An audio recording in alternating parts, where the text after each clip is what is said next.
un saludo cordial para todos los participantes de nuestro curso Nociones de Epidemiología. Continuando con los temas, en esta oportunidad abordaremos la cadena epidemiológica. Refrescando discusiones previas, ya hemos aclarado que la cadena epidemiológica forma parte del cuerpo del conocimiento de la epidemiología, la cual, como toda ciencia, ya establecimos que posee su propio cuerpo de conocimiento, es decir, leyes y teorías, y se fundamenta en el método científico, denominado método epidemiológico. La cadena epidemiológica es un conjunto de leyes dirigidas y estructuradas para enfermedades infecciosas. Sin embargo, no significa que no se pueda aplicar estos conocimientos a las enfermedades crónicas o postcrónicas, o como también se denomina, violencia o producidas por el ser humano. La cadena epidemiológica se puede definir como la secuencia de elementos que se articulan en la transmisión de un agente infeccioso, desde una fuente de infección a un susceptible. También podemos decir que son los eslabones que conducen a la aparición de una enfermedad transmisible. Y su importancia radica en que identificando los posibles eslabones en cada enfermedad, se puede interrumpir la cadena de transmisión y controlar el desarrollo y propagación de estas enfermedades. Estamos claros sobre cuáles son sus componentes: fuente de infección, puerta de salida, mecanismo de transmisión o diseminación o transmisibilidad, puerta de entrada, susceptible. Es sustancial destacar que el agente infeccioso no constituye un eslabón, sino recorre la cadena epidemiológica. La fuente de infección. Y detallen que no es el reservorio. Recordando la definición de reservorio, es un ser vivo o inanimado que no ofrece puerta de salida al agente infeccioso. En este sentido, la cadena culminaría en este eslabón. Es por ello que es imperioso especificar como primer eslabón a la fuente de infección, la cual sí le ofrece puerta de salida al agente infeccioso para que seguir recorriendo la cadena. En muchas revisiones que puedan realizar de distintas referencias y bibliografías, es común observar que incluyan al agente infeccioso como eslabón de la cadena y especifican al reservorio como primer eslabón, lo cual constituye un error que ya de ahora en adelante debe estar claro para todos nosotros. Repasemos entonces la siguiente. Agente infeccioso. Organismos capaces de producir infección, generalmente microorganismos como virus, parásitos, bacterias, hongos. Al abordar el agente infeccioso, es pertinente entonces especificar las características del agente, las cuales pueden clasificarse en intrínsecas, las relacionadas con el comportamiento frente al medio, y las propiedades biológicas. Cuando nos referimos a intrínsecas, puntualizamos tamaño, forma, composición química, reproducción del agente infeccioso. El comportamiento frente al medio se relaciona con los mecanismos de resistencia de los agentes infecciosos de adaptación, como por ejemplo mutaciones, recomendaciones. Y las propiedades biológicas de los agentes infecciosos son las siguientes: infectividad, capacidad del agente infeccioso de producir una infección; patogenicidad, capacidad del agente infeccioso de desencadenar una enfermedad infecciosa. Como ya hemos discutido, la infección no es sinónimo de enfermedad infecciosa. La infección es la penetración y multiplicación de un agente infeccioso en el organismo de un animal o persona. En cambio, la enfermedad infecciosa es la reacción de los tejidos a estos patógenos y o a sus toxinas. Virulencia, capacidad del agente infeccioso de desencadenar una enfermedad infecciosa grave.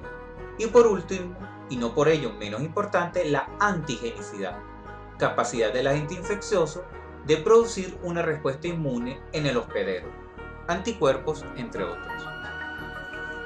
El primer eslabón hemos establecido entonces que se trata de la fuente de infección, ser vivo humano o animal, que alberga el agente infeccioso, le permite multiplicarse en su organismo y le ofrece una puerta de salida para que alcance la vía de diseminación, que utilizará para llegar al susceptible. Por lo tanto, es el individuo, animal o persona enfermo, infectado, y lo podemos clasificar, como ya discutimos en sesiones anteriores en el lenguaje epidemiológico, en persona o animal infectado, portador, persona o animal que alberga un agente infeccioso específico sin presentar sintomatología clínica de la enfermedad. Por lo tanto, no se puede hablar de portador sano simplemente porque no presente sintomatología. Contacto, persona o animal que ha estado en tal asociación con una persona o un animal infectado o con un ambiente contaminado que pueda haber tenido oportunidad de adquirir la infección. Recordemos que debe haber una relación adecuada y ello viene dado por el agente infeccioso y la vía de diseminación que utiliza. Otro componente o eslabón es la puerta de salida. Camino infeccioso para salir de la fuente de infección y alcanzar la vía de diseminación. Pueden clasificarse en anatómicas o no anatómicas, o también denominadas mecánicas, únicas o múltiples, intermitentes o continuas. Pongamos atención acerca del significado de cada una de estas clasificaciones. Cuando nos referimos a la puerta de salida anatómicas, queremos especificar aquellos sistemas del organismo que el agente infeccioso utiliza para alcanzar la vía de diseminación, como por ejemplo, aparato respiratorio, digestivo superior o inferior, genital, urinario, mamario, piel y mucosas, como solución de continuidad. En cuanto nos referimos a las puertas de salidas no anatómicas o mecánicas, se requiere un proceso mecánico para extraer del organismo humano o animal al microorganismo, como por ejemplo la picadura de un insecto, uso de inyectadoras, equipos de transfusión, diálisis, entre otros. También podemos clasificar las puertas de salidas en únicas o múltiples, es decir, existen microorganismos que utilizan una sola puerta de salida o pueden utilizar más de una. En este caso, se denomina puerta de salida múltiple.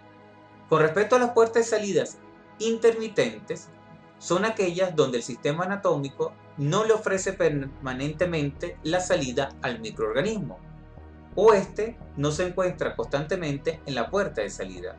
Por ejemplo, la puerta de salida digestiva inferior. Las puertas de salidas continuas son aquellas donde el sistema anatómico, de forma permanente, le ofrece salida al agente infeccioso, por ejemplo, sistema respiratorio. En este momento, entonces, el eslabón de la cadena epidemiológica, es decir, la vía de diseminación, la cual es el mecanismo que permite que el agente infeccioso sea transmitido desde la puerta de salida de la fuente de infección a la puerta de entrada del susceptible. Debido a que los agentes infecciosos pueden utilizar diferentes vías de diseminación, existe una clasificación que nos puede orientar. Transmisión directa. La transmisión directa consiste esencialmente en la transferencia inmediata de un agente infeccioso desde la fuente de infección hasta una entrada apropiada en el susceptible. Obsérvese que esto puede suponer no solo contacto directo, persona a persona, o en caso de los animales, animal a animal, tal como sucede con todas las infecciones de transmisión sexual en los humanos, que se abrevia con las siglas ITS, sino también por aire íntimo, cuando hay rociado por gotitas, flush, a través de estornudos, tos, entre otros. Esta diseminación, para que sea directa, debe ocurrir a poca distancia, es decir, máximo 2-3 metros.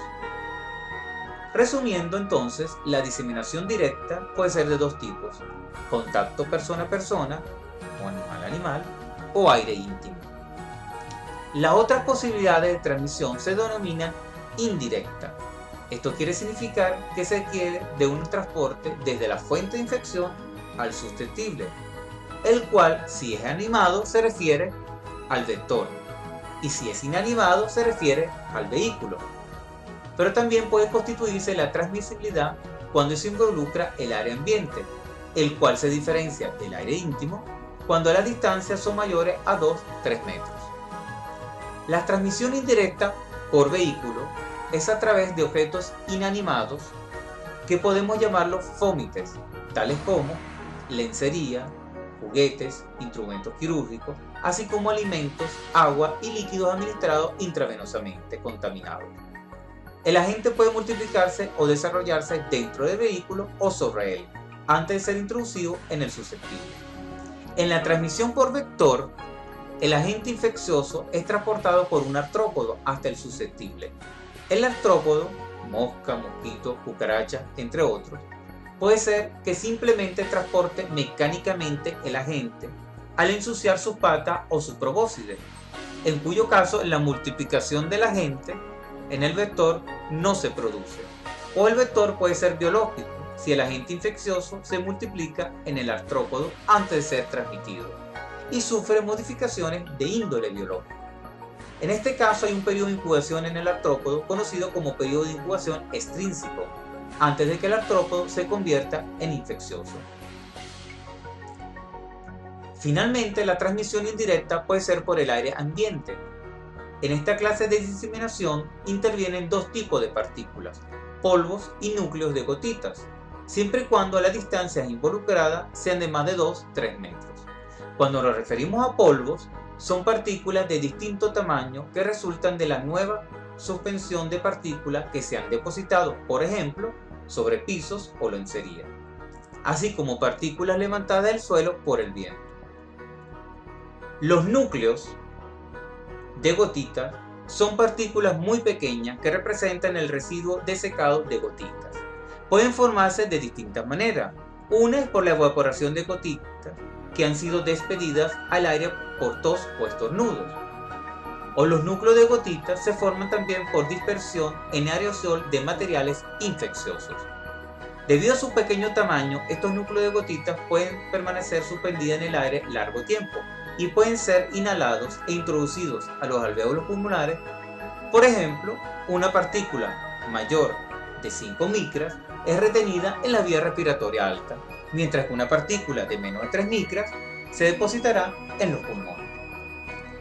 Existe una vía de diseminación especial que es la transplacentaria, es decir, aquella que se efectúa de madre a hijo durante el periodo de gestación, también denominada transmisión vertical. Es de hacer notar que no todos los agentes infecciosos pasan a través de la placenta al embrión o feto. El quinto componente es la puerta de entrada, la cual constituye el acceso al susceptible.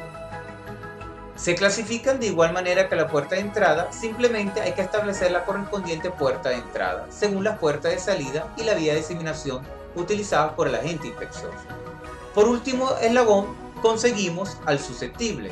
Igualmente, en distintas y variadas referencias y bibliografía, es común observar que especifican al hospedero en vez del susceptible.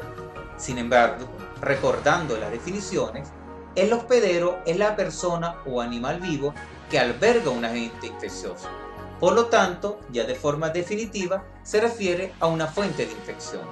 En cambio, el susceptible es la persona o animal que se supone no tiene resistencia contra un agente patógeno determinado y por lo tanto, si entra en relación con él, existe la posibilidad, es probable que adquiera la enfermedad específica a la cual nos estamos refiriendo.